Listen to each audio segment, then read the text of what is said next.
భగవద్గీత 8వ రోజు. భవాన్ భీష్మస్య కర్ణస్య కృపస్య సమితిం జయః అశ్వత్థామ వికర్ణస్య సౌమదత్తి తథైవ చ. భవాన్ భీష్మః చ కర్ణః చ కృపః చ సమితిం జయః అశ్వత్థామ వికర్ణః చ సౌమదత్తిః తథా ఏవో చ.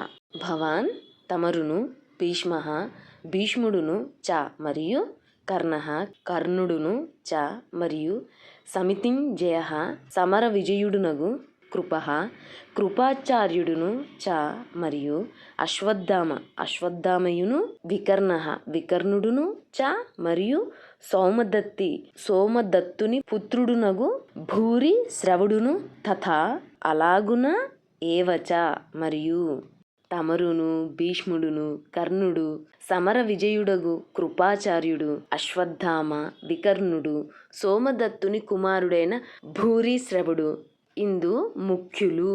ధృతరాష్ట్రుడికి సంజయుడు 2వ శ్లోకం నుంచి 6వ శ్లోకం వరకు పాండవ సైన్యంలో ఉన్న ముఖ్యమైన వారియర్స్ గురించి చెప్పాడు. 8వ శ్లోకం నుంచి కౌరవులలో ఉన్న ముఖ్యమైన వారియర్స్ గురించి చెబుతున్నాడు. తమరును అంటే మీరు అని అర్థం. ధృతరాష్ట్రుడు కూడా, భీష్ముడు, కర్ణుడు, యుద్ధంలో విజయాన్ని పొందే కృపాచార్యుడు, అశ్వత్థామ వికర్ణుడు, సోమదత్తుని కొడుకు భూరిశ్రవుడు ఈ యుద్ధంలో మెయిన్ పర్సన్స్ ముఖ్యులు అని చెబుతున్నాడు.